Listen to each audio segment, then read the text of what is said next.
आज के डेट में ना जॉब किसी को लग नहीं रही है। 80% से ज्यादा लोग की जो सैलरी है वो तकरीबन 20 से 25 हजार हो रही है, बढ़ नहीं रहा है। पहला आपसे सवाल ये है कि एक अच्छे सैलरी पे जाने के लिए आज के डेट में हैक क्या रहा है? 50 साल तक इस फील्ड को जो मैं बताने जा रहा हूँ कोई टच नहीं कर सकता। कितना भी चेंज आ जाए, बढ़ेगा तो यही इसकी। आप सिर्फ टाइम पास मत करो, एक्शन भी करो। तो आपको दो चीज़ें चाहिए। अगर मैं बेसिकली पूरा सारांश बताऊं तो दो चीज़ें आपको चाहिए। एक, मुंबई में 500 रुपये से स्टार्ट किया था, और दूसरी सैलरी क्या रही थी उसके बाद? दूसरी सैलरी 3000 रुपीज पर मंथ। हाँ, पर मंथ। 3000। और उसके बाद तीसरी सैलरी? उसके बाद मैं प्रमोट हुआ तो सीधा 10,000 रुपीज़। आज अगर मैं आपके ओवरऑल नेटवर्क के बारे में बात करूँ सर, तो पूरा ओवरऑल आपका नेटवर्क क्या वैसे आज? नेटवर्थ की अगर मैं एग्जैक्टली आपको कैलकुलेशन तो करके नहीं, आपने सडनली पूछा, लेकिन इज़ मोर देन, तो मतलब 500, 3000, 10,000 और आप सीधा का पूरा ओवरऑल इन्वेस्टमेंट का पोर्टफोलियो है। ये बीच में आपने लॉटरी के टिकट्स खेले कि ऐसा क्या हुआ जो सडन इतना बड़ा चेंज आया, उसके बारे में ज़रूर बताइए कि कैसे कोई ये पॉडकास्ट देख के भी ग्रो हो सकता है अपने करियर में। आपने ऐसा क्या शिफ्ट किया और 3000 में घर कैसे चलाते थे, पहले उसके बारे में थोड़ा बताओ आप। आज का ये पॉडकास्ट राज सिंह के साथ, आप लोगों ने इनको बहुत जगह पे देखा रहेगा, वीडियोस में देखा रहेगा, जहां पे एआई के बारे में बात करते हैं, सैलरी ग्रोथ के ऊपर बात करते हैं और जॉब एम्प्लॉयमेंट एजुकेशन सिस्टम के बारे में बात करते हैं। आज के इस पॉडकास्ट में अगर आप स्टूडेंट हो ना, तो अपने माँ बाप के साथ जरूर ये वीडियो देखना। आपको पता लगेगा कि कैसे आप एक अच्छी जॉब, एक हाई पेइंग जॉब पे जा सकते हो। सारा चीज हमने डिकोड किया। गुरु का कितना महत्व है, स्किल्स कौन से सीखने चाहिए, क्यों लोग को जॉब नहीं लग रही है, एजुकेशन सिस्टम का क्या हाल है, सब कुछ हमने डिस्कस किया जो आपको हेल्प करेगा इस पूरे वीडियो के बाद एक अच्छी इनकम कमाने के लिए। मैं देवेन बहुत एक्साइटेड हूं इस पॉडकास्ट में आप लोगों को वेलकम करने के लिए, और माँ बाप के साथ जरूर देखिएगा। तो सबसे पहले स्वागत है राज सर आपका। कैसे हो आप? बहुत दिन बाद बहुत एड बढ़िया। से सीधा आप मेरे पॉडकास्ट की कुर्सी पे आप बैठे हो, ऐसा लग रहा है। सर, सबसे पहली बात, आज के डेट में ना जॉब किसी को लग नहीं रही है। 83% यूथ जॉबलेस है। 80% से ज्यादा लोग की जो सैलरी है वो तकरीबन 20 से 25 हजार हो रही है, बढ़ नहीं रहा है। मानो बैचलर की डिग्री तो एकदम बर्बाद ही हो गई है, एमबीए और इंजीनियर करने के बाद भी किसी का भला नहीं हो रहा है। पहला आपसे सवाल ये है कि एक अच्छे सैलरी पे जाने के लिए आज के डेट में हैक क्या रहा है? मैं आपको इसलिए सवाल पूछ रहा हूँ, पहले क्या सबको लगता था, कॉलेज जाओ, कॉलेज से पढ़ाई करो, एक अच्छी जॉब पालो, जिंदगी सेट हो गई।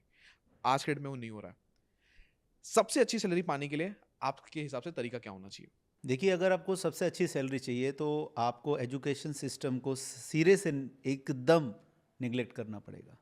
क्योंकि अगर आपने इस एजुकेशन सिस्टम जो आज हमारे भारत देश का चल रहा है, ऑन एन एवरेज अगर उसको आप अच्छे से पढ़ लेते हो तो आप गारंटीड जॉबलेस रहोगे।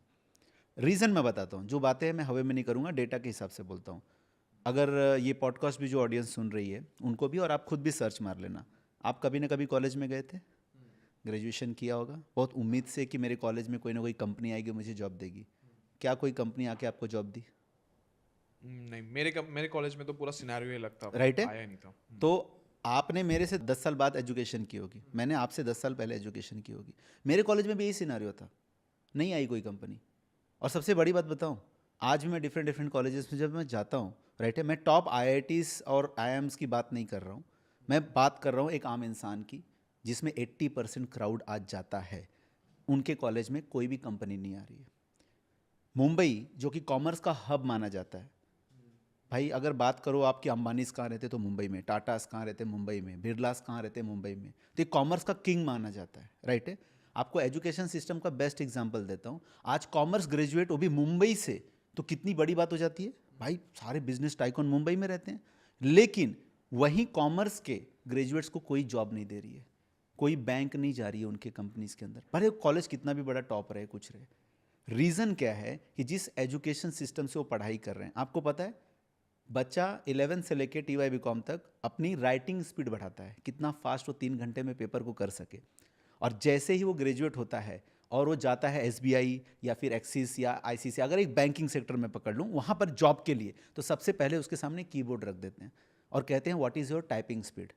आपने 5 साल अपनी राइटिंग स्पीड बढ़ाई और इंटरव्यू के पहले दिन what is your typing speed, literally बच्चा अपना नाम ढूंढता है कीबोर्ड के अंदर, टाइपिंग कर नहीं पाता है, कहाँ से जॉब लगेगी? अकाउंट्स की अगर आप बात करो, पेन पेंसिल दे दिया जाता है, लाइन ड्रॉ करते रहो। मतलब मैं कभी कभी मजाक में भी बच्चों को बोलता हूँ कि भाई तुमने 5 साल सिर्फ लाइन मारा है। हमारे मुंबई में एक नॉर्मल जोक बोलता है, वो बोलते हैं नहीं सर हमने लाइन नहीं मारा है, वो ठीक है थोड़ा बहुत। बोलता नहीं आपने सिर्फ लाइन ड्रॉ किया है। तो ये लोग टैली सॉफ्टवेयर ना यूज़ करके, अकाउंटिंग का जो इतना सॉफ्टवेयर है और आज काफ़ी सालों से यूज़ है, वो एजुकेशन सिस्टम में नहीं डाला है, इनको लाइन ड्राइंग कराते हैं। आज सबको मालूम है कि हर बैंक डिजिटलाइज हो गई है, क्यूआर कोड से पेमेंट हो रहा है, टाइपिंग स्पीड इंपॉर्टेंट है, सबको मालूम है। फिर भी अकेले मुंबई का एजुकेशन सिस्टम चेंज नहीं हो पा रहा है। तो आप अगर मुंबई को साइड निकाल दो, पूरे महाराष्ट्र का क्या हाल होगा? आप मेन मेन सिटीज़ को निकाल दो तो बाकी कॉलेज की क्या हालत होगी? जब जहां पर बिजनेस टाइकॉन रह रहे हैं, जहां पर कॉमर्स का हब माना जाता है, जो कॉमर्स के लिए मेन बच्चा, मतलब आज आर्ट्स नहीं करता मुंबई और आसपास के इलाकों में, वो पहला कॉमर्स करता है, दूसरा साइंस की तरफ जाएगा। मतलब क्राउड वाइज मैं बोल रहा हूँ। इतनी बड़ी जगह पर जब इतना बड़ा फेलियर हो रहा है, और मेरे टाइम पे भी हो रहा था, आपके टाइम पे भी हो रहा था, और अभी भी ये हो रहा है। तो सर एक बच्चा, क्योंकि और कोई ऑप्शन नहीं है, मैं माना एजुकेशन सिस्टम तो एकदम स्कूल और कॉलेजेस की जो पढ़ाई हो इररिलेवेंट हो चुकी है, लेकिन बच्चा उसी होप में जाता है कि वो वहां से पढ़ेगा और उसको एक अच्छी सैलरी मिलेगी। सो इसके हिसाब से, आपके हिसाब से सॉल्यूशन क्या है? कैसे एक हाई पेइंग जॉब पे जा पाए? बिकॉज जितना वो फीस भरता है ना, उतना भी बच्चा कमा नहीं पाता है। एजुकेशन लोन जो ले लेते हैं, जॉब में 6-6 7 साल निकालने के बाद भी लोग भर नहीं पाते। एक हाई पेइंग सैलरी पे जाने की जर्नी क्या है? देखिए, अगर आपको हाई पेइंग सैलरी पे जाना है तो आपको डिमांड को सप्लाई देना पड़ेगा। कॉमर्स में एक चीज़ सिखाई जाती है इकोनॉमिक्स के अंदर, डिमांड को सप्लाई दो। आप कॉमर्स से हो, आपको भी ये समझ में आएगा। बच्चों को ये समझना पड़ेगा कि अभी वो कॉलेज, एजुकेशन सिस्टम, यूनिवर्सिटीज़ पे उतना ट्रस्ट ना करें, वो अपना दिमाग यूज़ करें। उनको बैंकिंग सेक्टर्स, हर वो जगह जहाँ वो जॉब करना चाहते हैं, जिस कंपनी में वो जाना चाहते हैं, उनके पास एक क्लैरिटी होनी चाहिए कि मुझे इन्फोसिस ज्वाइन करना है, आईबीएम ज्वाइन करना है, या मुझे एसबीआई बैंक ज्वाइन करना है। तो उनको जो भी ज्वाइन करना है ना, आज 2024 में वो वहाँ जाएं और देखें कि कैसे काम हो रहा है, क्या क्या स्किल्स चाहिए।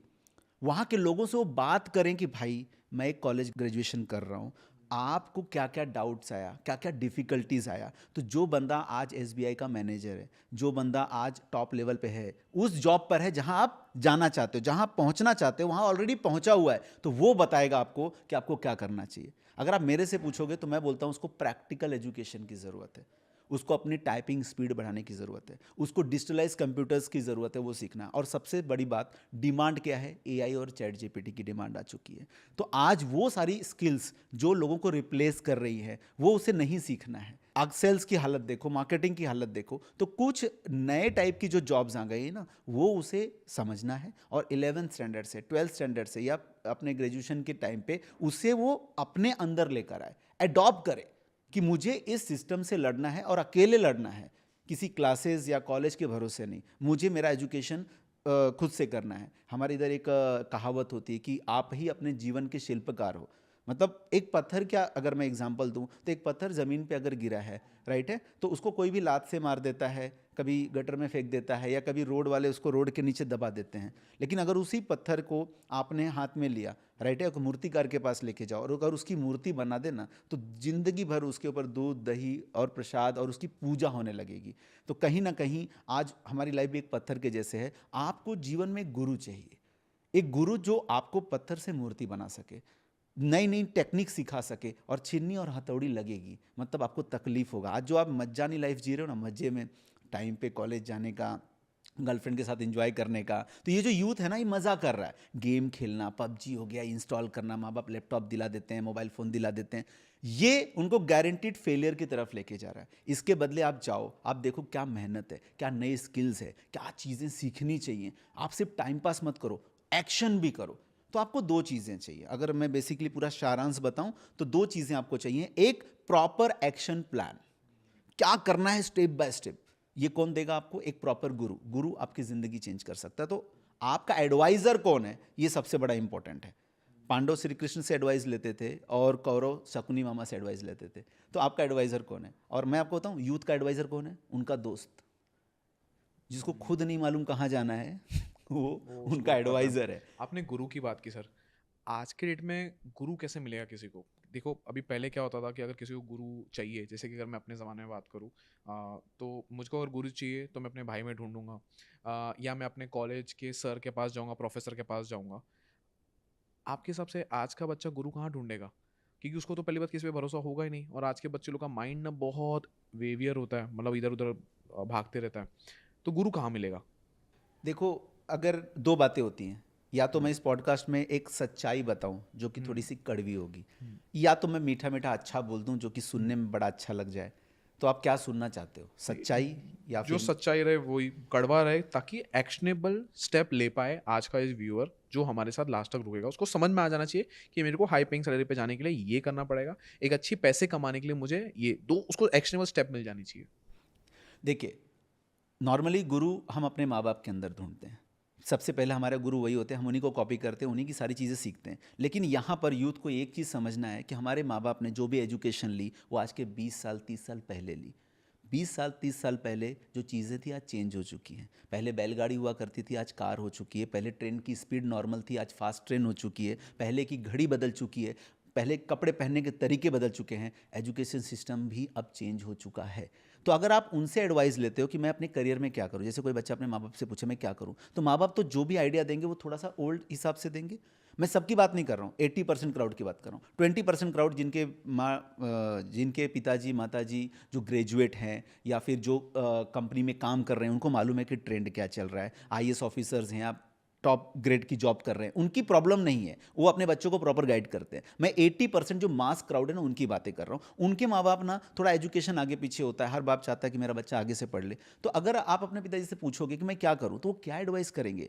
वो आपको ये बता सकते हैं कि आप एक डिसिप्लिन बनो, डिसिप्लिन का आइडिया दे सकते हैं, जिंदगी को कैसे जीना है, लोगों का व्यवहार कैसा होना चाहिए, मतलब पर्सनालिटी डेवलपमेंट वो आपको सिखा सकते हैं। लेकिन टेक्निकल स्किल आपको माँ बाप नहीं बता पाएंगे। अगर वो टेक्निकली साउंड है तो बताएंगे, otherwise 80% they are not technically sound, तो आपको एडवाइस नहीं करते। तो आप पूछोगे माँ बाप से, माँ बाप किसी और से पूछेंगे, और ऐसे तरीके से चलता है। जैसे कि घर में कोई छोटी सी बीमारी हो जाए तो क्या लूँ, तो 10 लोग 10 दवाई बता देते हैं, और 10 खा लो, आप और कन्फ्यूज़ हो जाओगे। तो बच्चा एक तो ऑलरेडी कन्फ्यूज़ है, और 10 कन्फ्यूज़न आ गया वहाँ पे।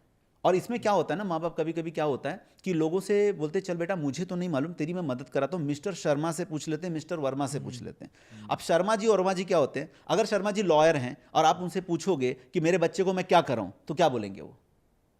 तो वो लॉयर ही बोलेगा। अगर वर्मा जी डॉक्टर हैं और आप पूछोगे मेरे बच्चे को मैं क्या कराऊँ, तो वो क्या बोलेंगे वो? डॉक्टर तो बोलेगा। आप तो इनडायरेक्टली उनसे जाके पूछ रहे हो यार, राइट है? तो यहाँ पे शर्मा जी वर्मा जी नहीं, आपको एक प्रॉपर करियर काउंसलिंग की जरूरत होगी। आपके बच्चे की पर्सनालिटी क्या है, उसके लाइक्स क्या है, क्या अच्छा लगता है क्या नहीं अच्छा लगता है। पांचों उंगलियां बराबर नहीं होती देवेंद्र जी, हर बच्चे के अंदर एक हुनर होता है। अगर ईश्वर ने, परमात्मा ने उसको इस जिंदगी में भेजा है तो उसके अंदर कोई ना कोई हुनर है, तो उसको खुद भी एक काउंसलिंग की ज़रूरत है। अगर एक प्रॉपर काउंसलर मिल जाता है तो उसको गाइड कर देगा कि भाई तू इस फील्ड में ये इंटरेस्ट के हिसाब से तू आगे जा सकता है।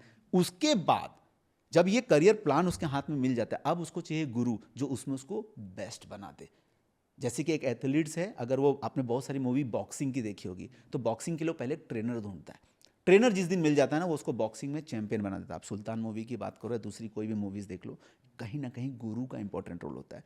तो गुरु से पहले आपको एक करियर एक्शन प्लान चाहिए, एक काउंसलर के पास प्रॉपर काउंसलिंग चाहिए कि आप जिंदगी में क्या कर सकते हो। तो बेसिकली आप बोल रहे हो कि लाइक्स डिसलाइक्स क्या है, उस हिसाब से करियर आप चूज डिमांड करो। क्या है, डिमांड क्या है, उस हिसाब से चॉइस करो। तो मेरे को लग रहा है कि जैसे मैं बाय प्रोफेशन आर्किटेक्ट डिज़ाइनर हूँ, तो मुझे पहले से ही डिज़ाइन बनाना, बिल्डिंगों से मेरे को प्यार था एक, तो मैंने डिज़ाइनिंग किया। तो आपको लग रहा है कि लोग को भी क्लैरिटी होना बहुत ज़रूरी है कि मेरे को अपने लाइफ में करना क्या है। सर यहाँ पे एक ब्रेन ट्रेसी एक है, बहुत बड़े मेंटोर है और बुक राइटर भी है। वो बोलते हैं कि दुनिया में सिर्फ टॉप 1% लोग क्लैरिटी है कि उनको लाइफ में करना क्या है, और बाकी 99% जो है ना, उस टॉप 1% के लिए जॉब कर रहे हैं। एकदम सही बोले। तो क्लैरिटी पे सर थोड़ा मेरे को बात कीजिए, एक बंदे को क्लैरिटी कैसे आएगी कि उसको लाइफ में क्या करना है? क्योंकि आज के डेट में आधे से ज़्यादा लोगों को क्लैरिटी है ही नहीं कि मुझे अगला क्या करना है। तो क्लैरिटी आएगी कैसे? ये तो आपने बहुत अच्छी बात कही कि आपने वो चीज़ पढ़ाई जो चीज़ आपने ग्रेजुएट भी नहीं थे, बट उसके बाद भी उसमें मेहनत कर करके आपने स्किल डेवलप किया और लर्न किया।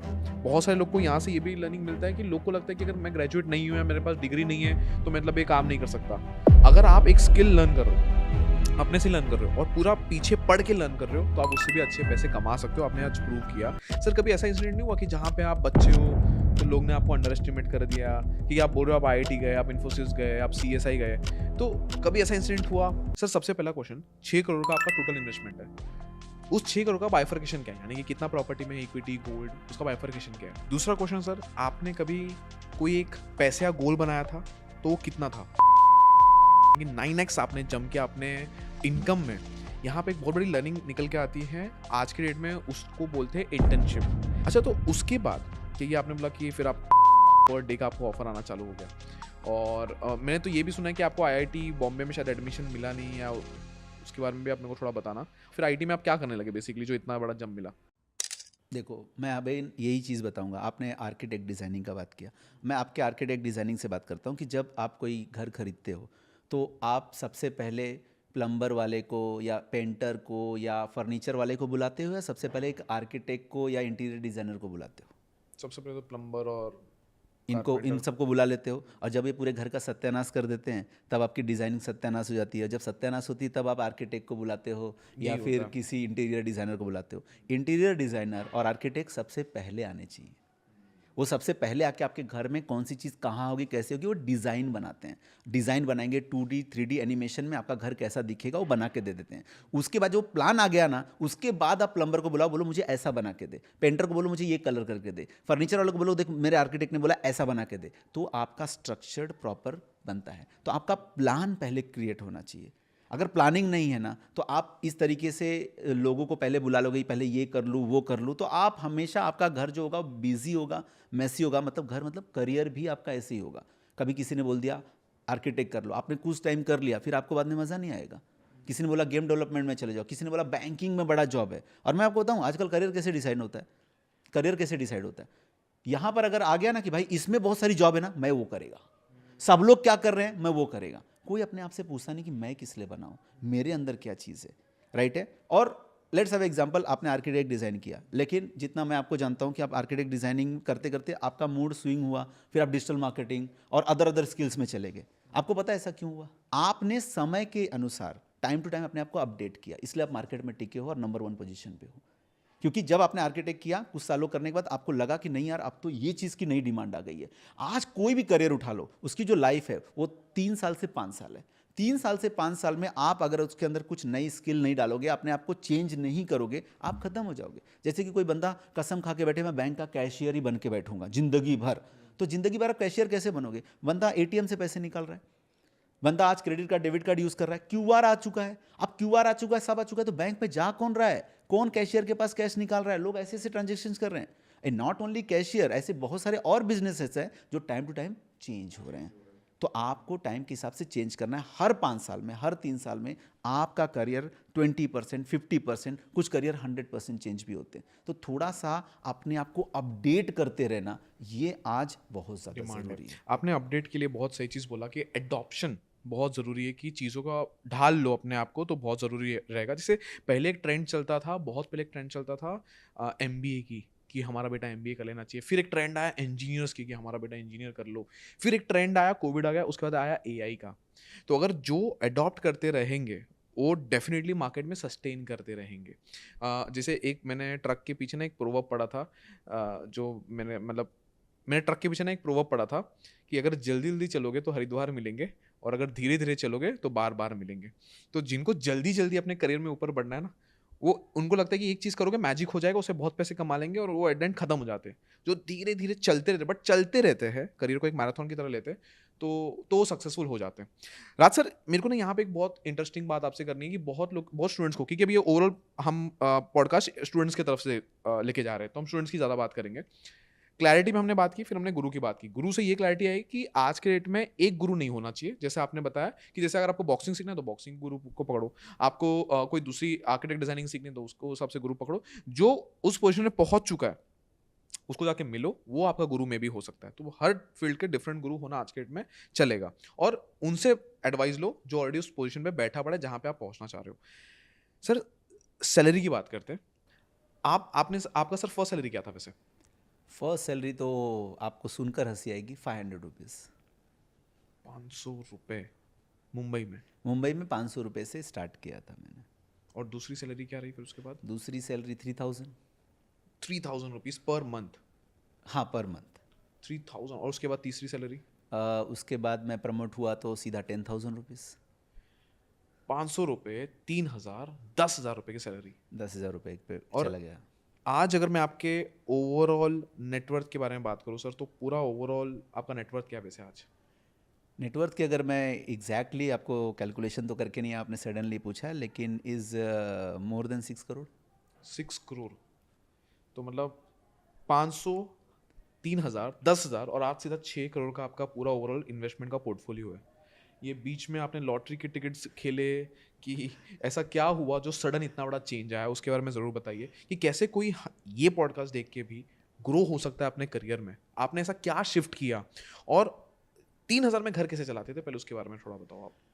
देवेंद्र जी, मैं भी एक आम जनता के जैसा ही हूँ और बहुत ही एक मिडिल क्लास फैमिली से बिलोंग करता हूँ। बहुत बड़ी बड़ी बातें नहीं करूँगा, इसलिए मैंने बताया कि मैं 500 से अपनी शुरुआत किया था। मेरे भी सपने थे, कॉलेज में गया था, मेरे भी माँ बाप ने बहुत मेहनत करके मुझे पढ़ाया।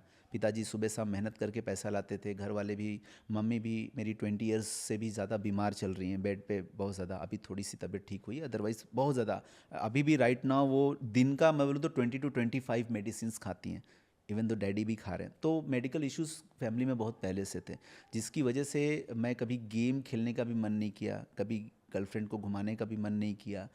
10th स्टैंडर्ड से ही जिम्मेदारी सर पे आ चुकी थी कि भाई घर का इकलौता है तो तुझे घर संभालना पड़ेगा, नहीं तो तेरी माँ को कुछ हो जाएगा, तेरे डैडी इस कंडीशन में नहीं है कि वो सब पूरा अकेला संभाल सके। तो प्रेशर था, टेंशन था।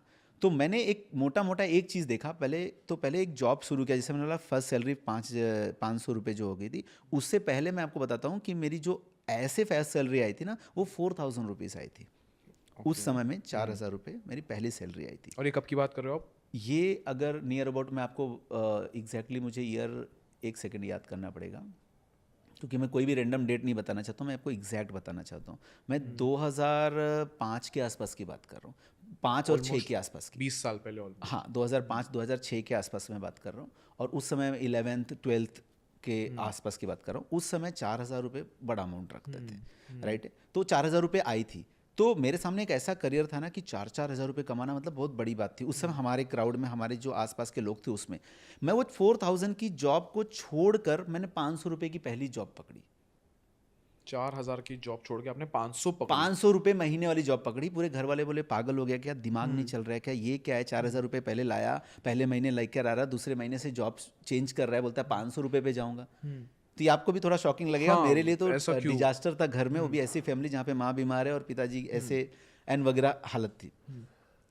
मैंने ना अपनी ज़िंदगी में जो मैं सीखा हूँ, और एक बहुत बड़ा आपके थ्रू, मैं पूरे पॉडकास्ट के थ्रू पूरे इंडिया को और पूरे भारत को एक मैसेज देना चाहता हूँ, जो चीज़ डिमांड में है वो मत सीखो। ये आपको बहुत शॉकिंग लगेगा। सर, दुनिया तो बोलती है जो चीज़ डिमांड में है सीखो। मैं बोलता हूँ जो चीज़ डिमांड में है आज के टाइम पे वो मत सीखो, जो चीज़ डिमांड में आने वाली है वो आज सीखो। लाइन बहुत सिंपल है, लेकिन 2 बार सुनोगे ना और इसकी गहराई में जाओगे ना तो पूरा दिमाग हिल जाएगा। अच्छा, तो आपने वो Right. 500 रुपये में कौन सी जॉब की जिस जॉब मैं को आपको लगा कि बताता डिमांड हूँ। में थी? मैं जो 4,000 रुपये, उस समय हम लोग प्रमोशंस के जॉब करते थे, मार्केटिंग के जॉब करते थे मुंबई में, तो हमें दिन के 500-400 रुपये इस तरीके से ऐसे मिल जाते थे। अच्छा, तो आपने जो बोला 500 रुपये पर मंथ नहीं पर डे था? इससे पहले जो जॉब थी उसमें अच्छा, ओके। वो मिला जुला के मतलब हफ्ते में 2 दिन काम करता था, और हफ्ते में 2 या 3 दिन काम करता था। महीने की सैलरी कितनी, 4,000 रुपये। वो छोड़ के मैं एक ऐसे जॉब पे गया जहाँ पे पूरा 300 दिन काम करना है और 500 रुपये। 500 रुपये। आप समझ रहे हो? तो इससे बड़ा बेवकूफ़ी तो कुछ नहीं होगा। पूरा सिस्टम, पूरे रिश्तेदार सब हंसे, ये पागल है। क्योंकि उससे पहले मेरे डैडी और घर वालों ने पेड़ा बांट दिया था कि बच्चा 4,000 रुपये कमा रहा है। 4,000 रुपये कमा रहा है, अब दूसरे महीने क्या पेड़ा बांटेगा, 500 रुपये कमा रहा है। तो ये हो गई थी प्रॉब्लम। सब बोले पागल हो गया है क्या, किसी ने कुछ कर दिया है क्या, ऐसा वैसा। मैं आपको सिंपल से समझता हूँ, जिस फील्ड में आप आगे बढ़ रहे हो उसका डिमांड आज है, लेकिन कल है या नहीं ये आपको समझना है। मैं एक स्टोरी के थ्रू आपको बताऊंगा, जो स्टोरी बहुत ही फेमस है, मैं काफ़ी जगह पर बोला भी हूँ सेमिनार में, मेरी खुद की बनाई हुई कहानी, जिससे आप मैसेज समझ जाओगे। एक किसान होता है, फार्मर। वो फार्मर जाता है खेती करने के लिए, तो बाजार में जाता है और बाजार में पूछता है कि भाई कौन सी फसल महंगी बिक रही है। तो सामने वाला बोलता है भाई टमाटर बड़े महंगे बिक रहे हैं, 100 रुपया किलो बिक रहा है टमाटर। तो टमाटर के बीज लेता है, आता है, टमाटर लगा देता है, खेती करता है। अब टमाटर के बीज जमीन में डाले हो तो तुरंत तो टमाटर देंगे नहीं, 6 महीना लगेगा, 3 महीना लगेगा, एक टाइम होता है एक फसल को रेडी होने में। तो समय लिया, रेडी हुआ, रेडी होने के बाद पूरा ट्रक भर के, टेम्पू भर के टमाटर को लेकर गया बाजार में बेचने के लिए। बोलता है जल्दी से इतना किलो लाया हूँ, 100 रुपये के भाव से दे दो। तो मार्केट वाला बोला किसने बोला कि 100 रुपये किलो टमाटर है, टमाटर तो 10 रुपये किलो है। तो बोलता है 10 रुपया किलो, भाई 3 महीने पहले आया था, 4 महीने पहले आया था तो 100 रुपया किलो थे। बोलते भाई 4 महीने पहले आए थे ना, तो अभी तो 10 रुपया किलो है। तो उसको उसकी फसल 10 रुपया किलो के भाव से जो मार्केट में चल रहा था बेचना पड़ा। बोलता है आज क्या है 100 रुपया किलो, बोलता है आज कांदा प्याज 100 रुपया किलो है। बोलता है उसके बीज दे दो। उसके बीज लेके जाता है, लगाता है, खूब मेहनत करता है, हार्डवर्क करता है, पूरा परिवार उसमें हार्डवर्क करता है। और फिर 3-4 महीने के बाद लेके जाता है, बोलता है 100 रुपया किलो प्याज ले लो। बोलते हैं प्याज तो 20 रुपया किलो है, प्रॉब्लम। फिर बोलता है हे भगवान क्या हो रहा है मेरे साथ। अब भगवान खुद नहीं आते, किसी न किसी को भेज देते हैं। तो उसकी ज़िंदगी में भी उसको गुरु की ज़रूरत थी। तो गुरु के रूप में एक बंदा आया, बोलता है तेरे को पता है तू हार्डवर्क बहुत करता है, मेहनत बहुत करता है, फिर भी तुझे तेरा डिज़ायर आउटपुट क्यों नहीं मिलता है। बोलते क्योंकि तू जो चीज़ डिमांड में है ना उसकी खेती करता है। बोलता है तो यही तो दुनिया करती है। बोलते नहीं, समझदार इंसान जो चीज़ डिमांड में आने वाली है उसकी खेती करते हैं। तू उसको पूछ आज क्या है 100 रुपया किलो, उसको पूछता है क्या है आज 100 रुपया किलो, बोलता है भाई आलू है 100 रुपया किलो। बोलता है अच्छा ठीक है, लेकिन उसको आप दूसरा क्वेश्चन चेंज कर, पूछ 6 महीने बाद कौन सी फसल 100 रुपया किलो होने वाली है। वो पूछता है 6 महीने बाद कौन सी चीज़ 100 रुपया किलो होगी, बोलता है टमाटर। 6 महीने बाद वो महंगा हो जाएगा। तो बोलता है अब टमाटर के बीज ले, अब उसको लगा, 3-4 महीने तैयारी कर, तो जब तेरी फसल रेडी होगी उसी की डिमांड होगी। और वही मतलब आप समझे गलती क्या कर रहा था वो। इसीलिए जब मैं उस समय 4,000 रुपये पहले महीने की सैलरी आई तो मैंने देख लिया कि 4,000 रुपये में 8,000 रुपये कमाऊंगा, 10,000 रुपये कमाऊंगा, लेकिन उसके ऊपर मैं नहीं कमा सकता क्योंकि इसके अंदर एक स्टेबिलिटी वो सब नहीं है। तो फिर मैंने चेक किया कि डिमांड में क्या है। उस समय IT फील्ड बूम में चल रहा था, टॉप लेवल पे उसका नाम आ रहा था। तो मतलब IT फील्ड और IT का मेरे को नॉलेज नहीं था। आपको जान के बहुत आश्चर्य होगा कि मैंने 12th तक IT नहीं किया था। 12th तक IT मतलब हमारे लिए, हमारा एजुकेशन सिस्टम में हमारा वीक में 1 दिन कंप्यूटर्स होता था, AC वाला रूम होता था, तो हम जाते थे ठंडी में और हमको सामने बायोडाटा बनाया जाता था। तो पूरे साल भर में MS वर्ड सीखते थे, बायोडाटा, और एक प्रिंट आउट मिल जाता था। आज के डेट में भी मैक्सिमम स्कूल में कंप्यूटर के नाम पे MS वर्ड और MS एक्सेल सिखाने को बोल देंगे, पूरा बताते थे और लगता था वही दुनिया है। तो यही IT था जो कि नाम के लिए था। तो मुझे समझ में आ गया कि IT है। मैंने उस समय क्या किया था, जब मैंने 4,000 की जॉब छोड़ी तो मैंने ना सबसे पहले ना अपना बायोडाटा बनाया, 10 प्रिंट आउट उसके मारे मैंने। और मैं क्या काम किया कि मैं अंधेरी में रहता था, तो अंधेरी MIDC में मैं जाता था, तो जिस कंपनी के आगे जॉब वैकेंसी होती तो वहाँ जाके बायोडाटा देता था, बैंक के अंदर देता था, यहाँ देता था। तो जब मैं देता था तो उनसे क्वेश्चन पूछता था कि भाई सैलरी किस पे अच्छी मिल रही है, जॉब किस पे अच्छी मिल रही है। तो सब मुझे पूछते थे IT आता है, कंप्यूटर आता है, अगर आता है तो 20,000 मिल रहा है, 25,000 मिल रहा है, 30,000 मिल रहा है। तो मेरे को एक बच्चे के रूप में समझ में आ गया था भाई ये कंप्यूटर कोई चीज़ है ना, इसका डिमांड बहुत ज़्यादा है जो कि मुझे आता नहीं है। तो मैं एक जगह पर गया कि मैं बोला चलो भाई यहाँ से मैं अपनी जर्नी शुरू करता हूँ। तो जब मैं गया एक जगह पर, वहाँ पे मैंने बोला कि भाई, बोलते कंप्यूटर आता है, बोला मुझे आता नहीं है, लेकिन क्या आप मुझे सिखा दोगे। बोलते यार हम लोग थोड़ी ना आपको सिखाने के लिए बैठे हैं, आपको आना चाहिए। मैंने बोला देखो मैं सैलरी नहीं लूँगा, मुझे नॉलेज चाहिए। बोलते बिना पगार के काम कर लोगे। बोला मैं कर लूँगा, जो भी दे दोगे कर लूँगा, मुझे बस सीखना है। तो जब मैंने पहली जॉब ज्वाइन की तो उन्होंने नाम मात्र के लिए 500 रुपये दिया, लेकिन मैंने 500 रुपये को नहीं देखा। मुझे मालूम था कि जिस फसल पे मैं मेहनत कर रहा हूँ, जिस चीज़ पे मैं मेहनत कर रहा हूँ, मैं आगे निकलूँगा। तो भले मैं 500 रुपये से अपनी जॉब जर्नी चालू किया, लेकिन मुझे मालूम था कि ये जर्नी बहुत आगे जाएगी। तो मैं समझ गया था कि IT का डिमांड है, तो मैं 500 रुपये पे काम शुरू कर दिया। फिर मेरी सैलरी 3,000, 3,000 से 10,000। और मैं आपको बता दूं ये सारा जो ट्रांजेक्शन चेंज हुआ था 6 महीने के अंदर हुआ था। 6 महीने के अंदर मैं 500 से 10,000 रुपये पहुँच गया।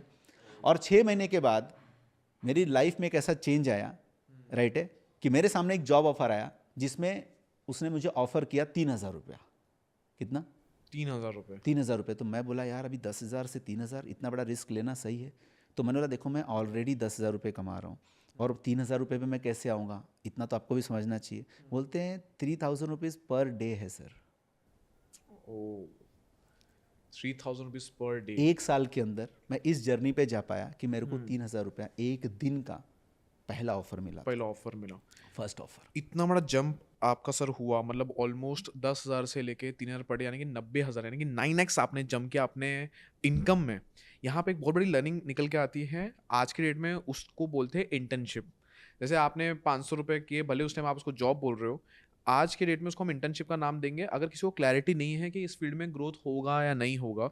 अगर इंटर्नशिप कर लेते हैं तो उनको आइडिया मिल जाता है कि इस फील्ड में कितना ग्रोथ है कितना नहीं है। अजम्पशन लोग करते हैं, नेट पे डेटा निकालते हैं कि इसमें ग्रोथ है कि नहीं है, बट उसके बदले अगर कोई इंटर्नशिप कर ले तो भी बहुत सही हो जाता है, जिससे उनको आइडिया मिल जाता है।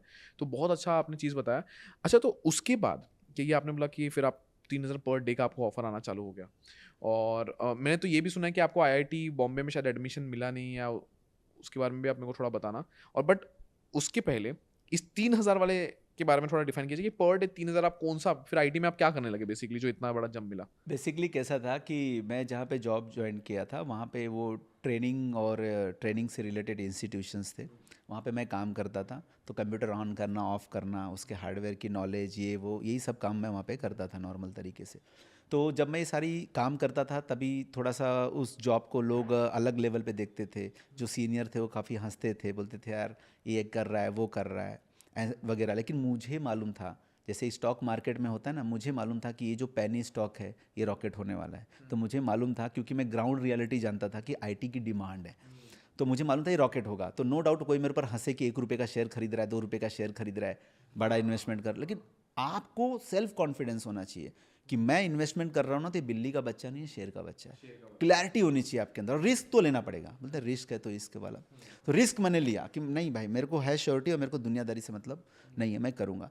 तो हुआ क्या इसके अंदर कि जब मुझे 3,000 का जो ऑफर आया था, वो कैसा था कि मैंने जो 1 साल तक जो मैं मेहनत कर रहा था, तो मुझे कोई रिजल्ट ऐसे सैलरी वाइज नहीं मिल रहा था, लेकिन नॉलेज वाइज मैं अपडेट हो रहा था। तो जब मुझे ये ऑफर आया, उसमें 7 राउंड ऑफ इंटरव्यू थे, 7 राउंड इंटरव्यू के थे। तो मैंने सारे राउंड क्लियर किए, ग्राउंड लेवल पे पढ़ाई करके मैंने सारे राउंड्स क्लियर किए। सारे राउंड क्लियर करने के बाद, और वो उस समय जर्नी मैं बता दूं, तो ये जो इंटरव्यू राउंड्स होते थे, नया नया शुरुआत होता था ऑनलाइन इंटरव्यू, तो टेलीफोन पे इंटरव्यू होता था। तभी जूम और ये सब सॉफ्टवेयर्स नहीं थे, तो फ़ोन पे इंटरव्यू होता था, और कभी कभी कोई फाइल दे दी जाती थी, वो प्रॉब्लम सॉल्व करके उनको भेजना होता था। कभी ऑब्जेक्टिव टाइप क्वेश्चंस आते थे, 1 क्वेश्चन 4 ऑप्शन, तो सामने सामने आपको वो देना होता था, ये सब करना, ऐसे इंटरव्यूज़ होते थे। और फिर आपके वीडियो कॉल पे आपका सामने सामने इंटरव्यू हो जाता था। तो सारे मैंने क्लियर कर दिए। इंटरव्यूअर ने मेरा इंटरव्यू मैं क्लियर कर दिया।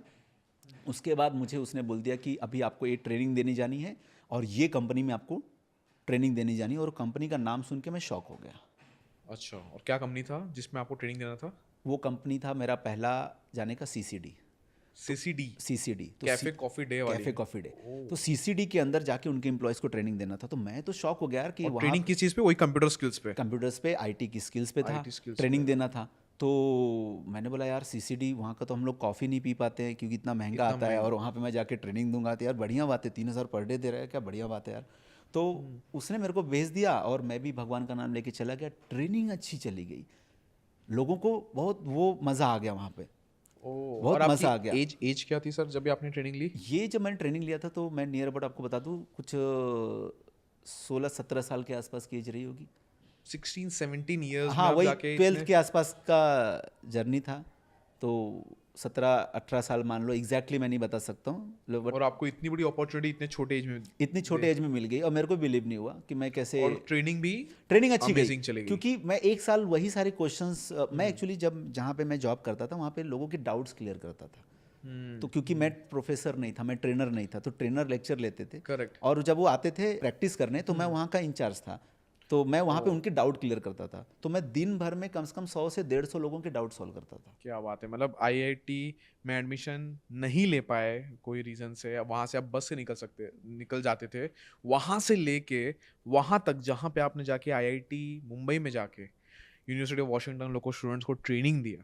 तो ये लेवल आपका मतलब ये जर्नी आपकी बहुत सराहनीय थी। लेकिन मेरे को आपको राज सर एक सवाल पूछना है कि क्या आज, उस टाइम तो अफसोस हुआ रहेगा कि आईआईटी बॉम्बे में नहीं जा पाए, तो हमेशा से एक दिल में रह गया रहेगा, बट क्या आज लगता है कि नहीं यार चले जाना चाहिए था, या अफसोस होता है आज आपको आईआईटी बॉम्बे में एडमिशन ना मिलने की वजह से? तब अफसोस होता था कि नहीं हो पाया, लेकिन जब बाद में मैंने मुड़कर देखा, तो हर वो सपना जो मैंने देखा था, हर वो कंपनी, मैं एक बार अकाउंट ओपन करने गया था, बैंक अकाउंट, तो उस समय गारंटर लगते थे, तो कोई गारंटर ही नहीं था, तो एसबीआई में मेरा अकाउंट ही नहीं खुला। अच्छा, पहले गारंटर रखते थे। पहले गारंटर कोई ना कोई एक रूल हाँ। था, ऐसा गारंटर चाहिए, कोई ऑलरेडी उसका बैंक में अकाउंट होगा, वो तुम्हारे को गारंटी देगा तो खुलेगा, और फिर एक इतना मिनिमम डिपॉजिट ऐसा सब होता था। तो बैंक वाले उस तरीके से उतना एंटरटेन पहले नहीं करते थे, बहुत पहले की बात बता रहा हूँ। तो सपना था कि भाई इसमें अकाउंट खुल जाए, तो नहीं हो पाया। बाद में एसबीआई को जाके ट्रेनिंग दिया, और अभी एसबीआई के हेड ऑफिस मुंबई और उसके असिस्टेंट जनरल मैनेजर्स की टीम को ट्रेनिंग दिया। मतलब जो देखा सपना, मतलब जहाँ जहाँ पर भी सोचा कि ये होगा, वो होगा, वो होगा, वो मिला। क्या बात है। और टोटल आपने कितनी कंपनीज में ट्रेनिंग दी थी? क्या आपने बोल रहे हो जैसे कि बस CSI हो गया, IIT हो गया, IWE हो गया? देखिए, मैं पहले जो हमारी जो पॉडकास्ट थी जहाँ से हम थोड़ा सा लाइन हट गए, कि जो मुझे 15 दिन की ट्रेनिंग ऑफर हुई थी, राइट है, जिसमें बोला गया था कि आपको 3,000 रुपये पर डे मिलेगा, राइट है। सो वो कंपनी जहाँ पे मेरी लाइफ चेंज हो गई और जर्नी चेंज हुई, वो थी इन्फोसिस। अच्छा, और ट्रेनिंग गया कैसा? ट्रेनिंग का फीडबैक कैसा ट्रेनिंग है? इतना अच्छा गया कि उन्होंने ट्रेनिंग को एक्सटेंड किया और भी ट्रेनिंग्स मेरे से करवाई। 17 साल की उम्र में आपने इन्फोसिस में गया, आपने ट्रेनिंग लिया, वहाँ पे पूरा रिव्यू भी अच्छा आया और पूरा आपकी ट्रेनिंग भी एक्सटेंड की गई। ट्रेनिंग सर, भी कभी एक्सटेंड की ऐसा गई। इंसिडेंट हुआ, मतलब ये तो आपने बहुत अच्छी बात कही कि आपने वो चीज़ पढ़ाई जो चीज़ आपने ग्रेजुएट भी नहीं थे, बट उसके बाद भी उस पर मेहनत कर करके आपने स्किल डेवलप किया और लर्न किया। बहुत सारे लोग को यहाँ से ये भी लर्निंग मिलता है कि लोग को लगता है कि अगर मैं ग्रेजुएट नहीं हूँ या मेरे पास डिग्री नहीं है तो मतलब ये काम नहीं कर सकता। अगर आप एक स्किल लर्न कर रहे हो, अपने से लर्न कर रहे हो और पूरा पीछे पढ़ के लर्न कर रहे हो, तो आप उससे भी अच्छे पैसे कमा सकते हो। आपने आज प्रूव किया। सर, कभी ऐसा इंसिडेंट नहीं हुआ कि जहाँ पे आप बच्चे हो तो लोग ने आपको अंडर एस्टिमेट कर दिया, कि आप बोल रहे हो आप IIT गए, आप इन्फोसिस गए, आप CSI गए, तो कभी ऐसा इंसिडेंट हुआ? देखिए, मैं आपको एक सीन बताता हूँ। मेरे ज़िंदगी में बहुत सारे अप एंड डाउन्स आए हैं। जब मैं वहाँ पे जॉब कर रहा था, तो जब मेरी सैलरी, मैंने बोला ना कि पहले 500 थी, उसके बाद फिर धीरे धीरे आगे गई। तो जब 10,000 के पैकेज पे महीने का 10,000 रुपये जब मिलता था, उस पे मैं था, तो मेरे को एक ट्रेनिंग ऑफर हुई थी उस समय इंडियन रेलवे की। इंडियन रेलवे की मुझे ऑफर मैं नहीं बोल सकता हूँ, एक्सीडेंटली ऑफर हुई थी। ओके। उनका एक ट्रेनर था बंदा, वो वहाँ पर नहीं जा पाया क्योंकि उसकी तबीयत खराब हो गई। और तबीयत खराब होगी, भगवान ने खराब कर दी, पता नहीं। बोलते ना कभी कभी किसी का न जाना दूसरी की अपॉर्चुनिटी का दरवाज़ा खोल दरवाजा देता है। होता है। तो उनके पास ना कोई ऑप्शन ही नहीं था। तो उन्होंने मेरे को क्या बोला कि तू बस आज के दिन जाके संभाल ले, कुछ भी टाइम पास या जो भी रहेगा, 1 या 2 दिन, 5 दिन की ट्रेनिंग है, तब तक हम कोई अच्छा एक्सपर्ट ट्रेनर वहाँ पे भेजेंगे, राइट है। तो मैं बोला ठीक है, लेकिन कहाँ जाना कहाँ है। और जैसे इंडियन रेलवे का मैं नाम सुना, मेरी हालत, बोला मैं नहीं जाने वाला हूँ, मुझे तुम लोगों ने कभी ट्रेनिंग नहीं दी, तैयारी नहीं की, अरे तू कर लेगा। तो उन्होंने ना मेरे को खूब मोटिवेट कर दिया। मैं बोला ठीक है भाई, अब जाता हूँ। तो मैं गया, और मेरा कैसा होता है कि जब एक चीज़ के लिए हाँ बोल दिया ना, तो मैंने हमेशा देखा ईश्वर मेरे साथ रहता है। तो लेके गया मुझे, मैं गया इंडियन रेलवे पे। तो मैं गया, वहाँ पे इंडियन रेलवे के बड़े बड़े ऑफिसर्स बैठे थे, और हमारी ट्रेनिंग जो थी वो थी Indian institute of workers education, IWE में। तो गया अंदर, लैपटॉप वैपटॉप सेटअप किया, सब अपना अपना बात कर रहे थे, कोई सीरियसली ले ही नहीं रहा है। सेटअप वेटअप करके बोला okay all of you get ready, let's start. तो वहाँ पे एक आदमी बोलता है ट्रेनर कब आएगा भाई, हम लोग कब से इंतज़ार कर रहे हैं, तुम आए हो, लैपटॉप लगा रहे हो, प्रोजेक्टर लगा रहे हो, सब लगा रहे हो, ट्रेनर कब आएगा। तो मैंने बोला मैं ही ट्रेनर हूँ। बोलते गजब मजाक चालू है यार, तुम ट्रेनर हो, ए भाई सुनो ये ट्रेनर है। अब पूरे सब लोग हंसने लगे और खड़े हो गए, और एक मैं इतना मोटिवेट करके मुझे भेजा गया था, सारा मोटिवेशन डाउन हो गया। मतलब इंडियन रेलवे के इंडियन ऑफिस में आपकी बेइज्जती हो रही है। बेइज्जती हो रही है, और बोलते हैं कि हम इंडिया से आए हैं, हम यहाँ से आए हैं, हम अलग अलग स्टेट से आए हुए हैं, हम लोग इस कॉमर्शियल ऑफिसर हैं, ये क्या मजाक है, ट्रेनर कहाँ है। बोला अब जो है मैं ही हूँ। तो बोलते नहीं, हम ट्रेनिंग अटेंड नहीं करेंगे। सब निकल गए और जाने लगे वहाँ के जो ऑफिसर से उसका कंप्लेन करने के लिए। तो मैंने बोला वहाँ पर सच्चाई बताई कि देखो सच्चाई ये है कि ट्रेनर आपके दूसरे थे, लेकिन एक्सीडेंट या XYZ रीज़न से वो नहीं आए हैं, मुझे भेजा गया है, मैं भले छोटा दिख रहा हूँ लेकिन नॉलेज है मेरे पास, वो मैं एक बार आपको पढ़ाना चाहता हूँ। बोलते पढ़ना ही नहीं है तुम्हारे पास नॉलेज, लेकिन हमारे पास टाइम नहीं है। तो बहुत सारे कमेंट्स थे, मैं उन कमेंट्स को नहीं बोलूँगा। तो मैंने उनको एक स्टोरी सुनाई। मैंने बोला देखो, एक बार इंडियन क्रिकेट टीम के अंदर सभी सीनियर लोग थे, और एक 16 साल का लड़का वहाँ पर आता है क्रिकेट खेलने के लिए, और बहुत अच्छा क्रिकेट खेलता है। सारे सीनियर जितना अच्छा नहीं खेल पाते ना, वो पहला मैच में अच्छा से खेलता है, और मुझे सही से याद नहीं, लेकिन वो सेंचुरी भी मार देता है, और उसे आज आप सचिन तेंदुलकर के नाम से जानते हो। तो जहाँ पर लोग 30 साल की उम्र से प्लस थे, वहाँ पे 16 साल के बच्चे ने आके सेंचुरी मारा और अच्छा क्रिकेट खेला, मैच जिताया। तो एज मैटर नहीं करता है, नहीं करता। उसका नॉलेज, उसका प्रैक्टिकल चीज़, ग्राउंड पे क्या एक्सपीरियंस है वो मैटर करता है। और मैं आपको बोलता हूँ, आप जो सवाल पूछोगे मैं आंसर दूंगा। मैं आपसे रिक्वेस्ट करता हूँ, मुझे सिर्फ 5-10 मिनट पढ़ाने दो। अगर आपको लगता है कि मैं आपको नहीं पढ़ा सकता, मैं खुद चला जाऊँगा, प्लीज़। तो उनके अंदर थोड़ी सी दया, रहमत या जो भी बोलो, भगवान ने जो बोला। देवेन जी 5 मिनट का समय मांगा था, 1 घंटा बीत गया, न किसी को पता चला, न मुझे पता चला कि जर्नी कैसे गई। और 1 घंटे बाद खड़े होकर क्लैपिंग किया गया और बोले भाई अगर दूसरा ट्रेनर भी आया होता ना तो इतने डिटेल में ये सारी चीज़ें नहीं बताता जो तुमने बता दिया। उन सब ने हाथ जोड़ के मेरे को सॉरी बोला और बोला आज तूने आंखें खोल दी कि यार एज मैटर नहीं करता। सही में सामने एग्जाम्पल है कि तूने पढ़ाया और हमने जो जो क्वेश्चन पूछा ना, जो हमारे असिस्टेंट को नहीं मालूम था वो भी पूछा, तूने सब जवाब दिया। हमने कंधे पे हाथ रखा, फिर हम खाना खाने गए ना, तो मैं लेट पहुंचा, मैं डर रहा था, तो मैं बैठा ही था, तो सब मुझे बोले आ जाओ आ जाओ। मैं बोला यार उधर फिर यही सब शुरू ना हो जाए। तो सब चले गए, तो मैं रुका था, तो एक ने मुझे बुला कर ज़बरदस्ती लेके गया कि चलो। मैंने डिसाइड किया मैं खाना नहीं खाऊंगा आज। तो मुझे ज़बरदस्ती हाथ पकड़ कर लेकर गए, और जब मुझे लेकर गए तो सब लाइन में खड़े थे, और जैसे मैं गया ना, सर आप आगे आइए, सर आप आगे, और मुझे सबसे आगे खड़ा करके सबसे पहले खाना लेने दिया। वो जो प्राउड मोमेंट मेरे फील हुआ, और वो सब, तो वो पहला एक्सपीरियंस था इंडियन रेलवे का। क्या बात है। मतलब सर, ग्रेजुएट ना होना आपके लाइफ में, एक्सीडेंटली इन्फोसिस में ट्रेनिंग मिलना, एक्सीडेंटली इंडियन रेलवेज में ट्रेनिंग मिलना, ऐसा लगता है बॉर्न ही ट्रेनर के लिए आप बने थे। इसलिए बहुत सारे लोगों को ना अपने स्किल्स को ढूंढना भी पड़ता है। यहाँ पे एक और चीज़ है कि कभी कभी ना, जैसे आपने बार बार भगवान का बोल रहे हो, आप एनर्जीज की बात कर रहे हो कि एक ऊर्जा, एक शक्ति मिलती है, हम पहचान नहीं पाते कभी कभी। एक बहुत अच्छा डायलॉग था एक मूवी में कि लक्ष्मी भगवान जब भी मेरे दरवाजे पे खटखटाती है, मैं बाथरूम में नहाता रहता हूँ। तो हर किसी को अपने लाइफ में कभी ना कभी एक बार इंट्यूशन मिलते रहता है, बट वो उसको इग्नोर कर देता है और नहीं समझ पाता है कि यार ये मेरा हॉबी है या इसमें मैं आगे बढ़ सकता हूँ। सर मेरे को देखो सर, आपके लाइफ में आपने बहुत मेहनत की, जहाँ पे जैसे मैंने बताया कि उसके बाद आपने आज 6 करोड़ का पूरा वेल्थ भी बनाया। एक स्टूडेंट के जर्नी में बढ़ने के लिए आपने शुरुआत में बताया एआई, चैट जीपीटी, पुराने स्किल्स। आज के डेट में हर 2 में से एक बंदा जो ग्रेजुएट है वो जॉबलेस है। मतलब हर 2 ग्रेजुएट में से एक बंदा जॉबलेस है। मैक्सिमम माना जा रहा है कि उसके पास वो स्किल्स नहीं है जिसकी वजह से उसको जॉब मिलनी चाहिए। वो एक रीज़न बता रहा है जॉबलेस होने का। एक रिपोर्ट के अनुसार सीआईएमई का रिपोर्ट आया था, 83% यूथ आज के डेट में जॉबलेस है। क्या कारण है इस जॉबलेस का? और एक पर्सन जो मेहनत करना चाह रहा है वो कौन से डायरेक्शन में मेहनत करे ताकि उससे बाहर निकल पाए? कौन सी ऐसी स्किल्स है जो आपके हिसाब से रेलेवेंट है, या जैसे आपने बोला कि ऐसी स्किल लर्न करो जो आज नहीं आने वाले टाइम पे रेलेवेंट हो, जिससे आप अच्छे पैसे कमा पाओ। तो उस जॉबलेस से बाहर निकलने के लिए कौन से आपके हिसाब से स्किल इंपॉर्टेंट है जिससे वो अच्छे पैसे कमा सकता है? देखिए देवेन जी, अगर मैं किसी एक स्किल की नाम लूँगा तो वो ऐसा हो जाएगा कि भाई आप उसे प्रमोट कर रहे हो या आप चाहते हो वही सब लोग सीखें।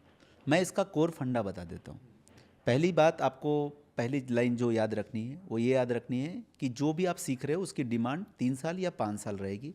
5 साल बाद कुछ ना कुछ उसमें चेंज होगा, या तो पूरा चेंज होगा या तो 50% चेंज होगा या कुछ ना कुछ चेंज होगा। जब वो चेंज हो जाएगा तो आपको अपडेट करना है, जैसे मोबाइल फ़ोन अपडेट होता है तो वो अपडेट करो। तो पहला चीज़, चेंज आने वाला है थोड़े समय के अंदर, तो उसकी जो लाइफ है वो ज़्यादा दिन नहीं है। किसी भी करियर की आप बात कर लो, आप भले डिजिटल मार्केटिंग आज सीख रहे हो, गूगल का प्लेटफॉर्म चेंज हो जाएगा, फेसबुक का प्लेटफॉर्म चेंज हो जाएगा। आज आप एक्सेल के अंदर करियर देख रहे हो, एक्सेल में नया अपडेट आ जाएगा। आज एआई चैट जीपीटी आप सीख रहे हो, वो अपडेट हो जाएगा, उसके अंदर 4 आ जाएगा, 5 आ जाएगा, 6 आ जाएगा, कहीं ना कहीं चेंजेस आएगा। तो वो एक चेंज ही एक ऐसी चीज़ है जो फिक्स है, वो चेंज होगा। वो आपको समझना। दूसरी चीज़, आप जो स्कूल्स में पढ़ रहे हो, आप जो कॉलेजेस में पढ़ रहे हो, ये मत समझो कि जो मैं सीख रहा हूँ ये मुझे 100% काम आने वाला है। आप मान के चलो ये आपका एक बेसिक प्राइमरी एजुकेशन है जो आपको सीखना है।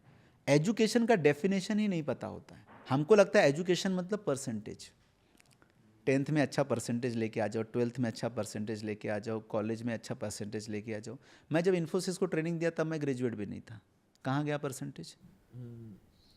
तो राइट है? आपके हिसाब से सर कौन से स्किल्स रिलेवेंट रहेंगे? कोई देखो, 4 स्किल्स, 2 स्किल्स, जो भी आप स्किल्स बोलना चाहें। स्किल्स के अगर मैं रिलेवेंस की बात करूं आपको, कि आज से 50 साल का एक स्किल बता देता हूं, आपके पॉडकास्ट से यूजर्स को भी मजा आ जाएगा। 50 साल तक इस फील्ड को जो मैं बताने जा रहा हूं कोई टच नहीं कर सकता है। कितना भी चेंज आ जाए, बढ़ेगा तो यही स्किल।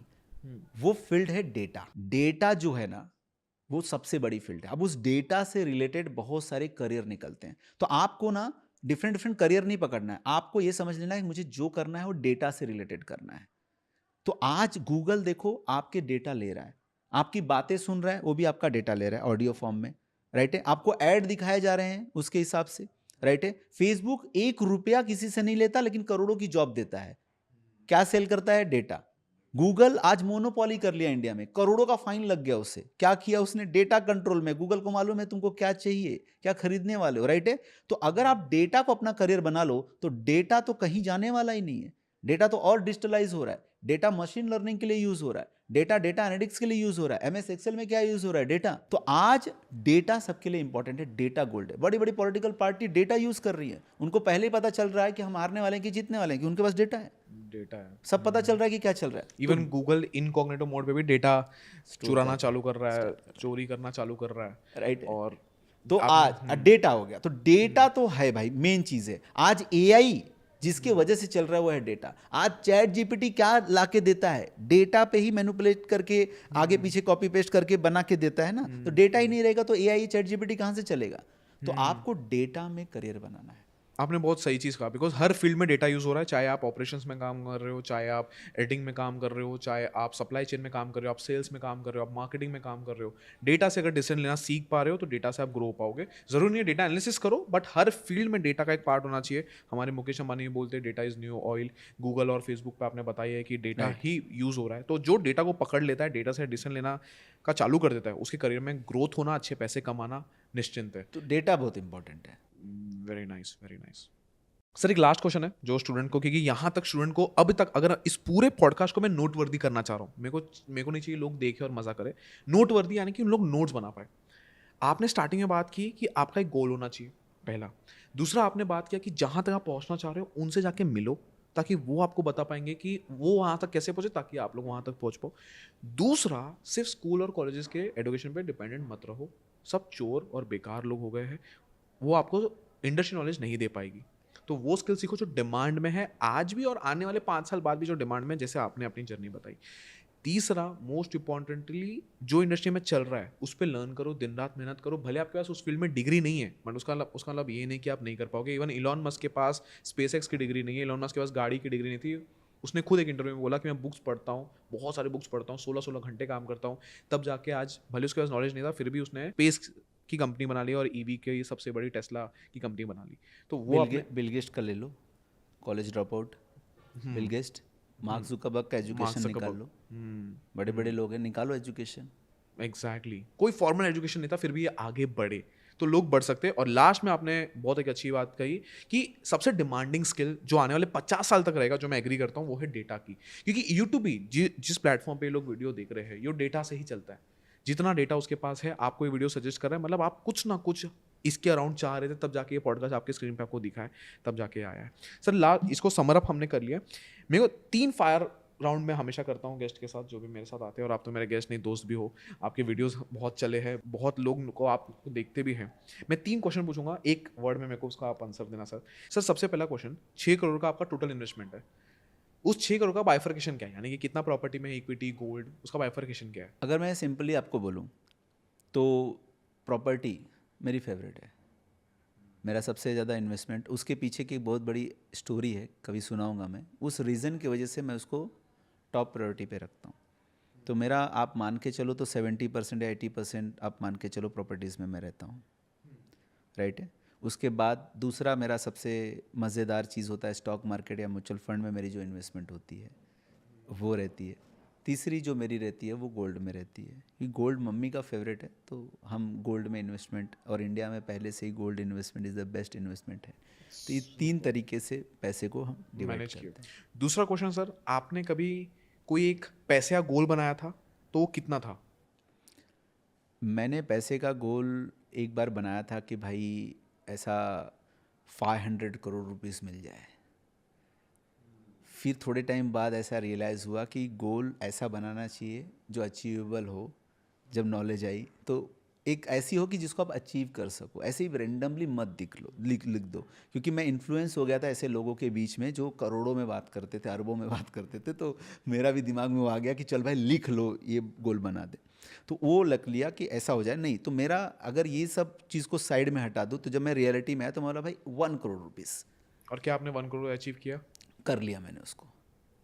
अगर तीसरा क्वेश्चन सर, अगर आज आप काम करना छोड़ दो अपने लाइफ में, तो क्या आप आने वाले साल के लिए आपके पास पैसे है कि आपको ज़िंदगी भर काम करना पड़ेगा? ज़िंदगी भर तो काम नहीं करना पड़ेगा। मेरा पहले ही टारगेट था कि मैं 25 में मैं रिटायरमेंट लूँ, तो मैंने पहला कॉर्पोरेट लाइफ का रिटायरमेंट 25 में लिया था। 25 के बाद मैंने कॉर्पोरेट ट्रेनिंग देना बंद कर दिया था। तो मतलब आज आपके पास सेविंग है कि अगर आज आप काम करना छोड़ दो तो आपके आने वाले टाइम के लिए भी पैसे रहेंगे। रहेंगे। Super super super. बहुत हैवी पॉडकास्ट था, बहुत बढ़िया लगा सर आपसे बात करके।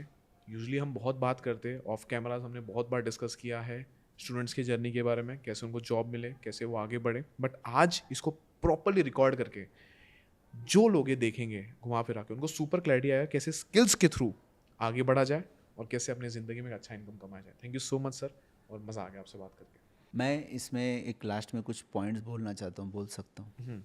हाँ हाँ बताओ सर। देखो, मैं आपका ऑडियंस जैसे स्टूडेंट सेंट्रिक, स्टूडेंट्स अगर इसको सुन रहे हैं तो मैं स्टूडेंट्स के लिए कुछ जर्नी बताना चाहूँगा कि आज ऐसा मैं नहीं कहता हूँ कि सभी स्टूडेंट ऐसे हैं, लेकिन क्या होता है, एक टोकरी में अगर 10 सड़े हुए फल हैं, उनके बीच में एक अच्छा फल भी रख दोगे, वो कुछ दिन में सड़ जाएगा। तो आपके फ्रेंड्स कैसे हैं, आप किन लोगों के बीच में रहते हो, ये सबसे इम्पॉर्टेंट चीज़ होती है। तो उन स्टूडेंट से मैं रिक्वेस्ट करता हूँ कि जो सच में मेरे जैसे हैं या ज़िंदगी में कुछ अचीव करना चाहते हैं, तो ऐसी गलत संगत, ऐसे लोगों के बीच में न रहें जिससे उनका नाम खराब हो, जिससे वो मैनिपुलेट हो जाएं, ब्रेन वॉश हो जाए, गलत ना हो। पहला चीज़ तो ये बोलूँगा, अच्छे लोगों के साथ रहो। अब अच्छे लोगों के साथ आप रहना चाहते हो, अच्छे लोग आपसे दोस्ती नहीं करेंगे, राइट? अगर जैसे कोई आपसे दोस्ती करना चाहे, कोई मेरे से दोस्ती करना चाहे, तो हम ऐसे लोगों से क्यों दोस्ती करें जो खुद कुछ नहीं है। ये अच्छे लोगों की एक बुरा नहीं मानना, लेकिन एक सही होती है कि काम के बंदों से ही दोस्ती करेंगे वो। तो मैं एक बहुत अच्छी लाइन बोलता हूँ कि आप टाइगर से दोस्ती करो। टाइगर से मतलब कोई इंसान जो वैल्यूबल हो, नॉलेजेबल हो, टाइगर से दोस्ती करो। तो लोग बोलते हैं हाँ हम भी टाइगर से दोस्ती करना चाहते हैं, तो मैं बोलता हूँ टाइगर से ही दोस्ती करता है। तो अगर टाइगर से दोस्ती करना चाहते हो तो डोंकी बन के मत करो, डोंकी को खा जाएगा वो। तो आप अपने आप को टाइगर बना लो और फिर आप टाइगर से दोस्ती करने जाओ, दोस्ती करेगा वो आपसे। तो पहले अपने आप को डेवलप करो उस लेवल पे, सेल्फ स्किल या जैसे भी करके हज़ारों चीज़ें हैं, तो टाइगर बनो और फिर टाइगर्स के साथ रहो। वो आपको धोखा नहीं देंगे, आपके साथ गलत नहीं करेंगे। शेर की ज़िंदगी होती है, टाइगर की वैसी एक अलग ज़िंदगी रहेगा, एक अलग एटीट्यूड रहेगा, और वो आपको नए नए सोर्स ऑफ इनकम बताएंगे, ज़िंदगी में क्या करना है वो बताएंगे। और तीसरी चीज़ मैं बताता हूँ, अपने सेम एज के लोगों से दोस्ती मत करो। आप अपने से तजुर्बेदार एज से, जो आपसे बड़े हों, 5 साल 10 साल बड़े हों, वो आपको लाइफ के एक्सपीरियंस सिखाएंगे, और वो जो एजुकेशन देंगे ना, वो रियल एजुकेशन है जिससे आप पैसे कमाओगे।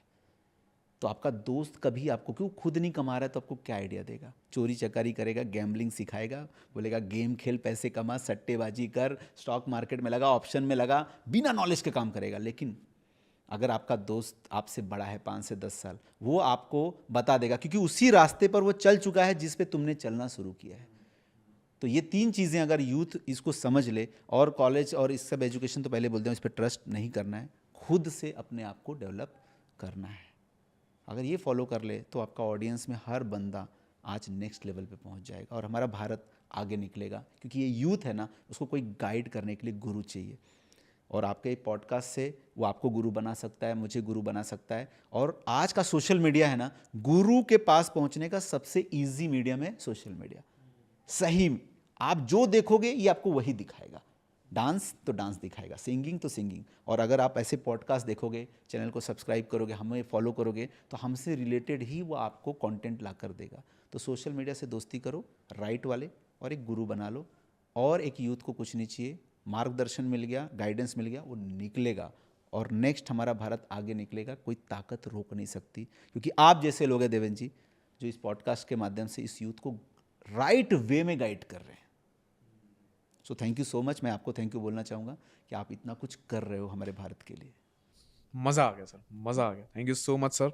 होपफुली ये पॉडकास्ट सबकी लाइफ में वैल्यू ऐड करेगी, और जो लोग इसको देखेंगे और डेफिनेटली इसको फॉलो करेंगे, उनकी ज़िंदगी तो बदलेगी ही बदलेगी।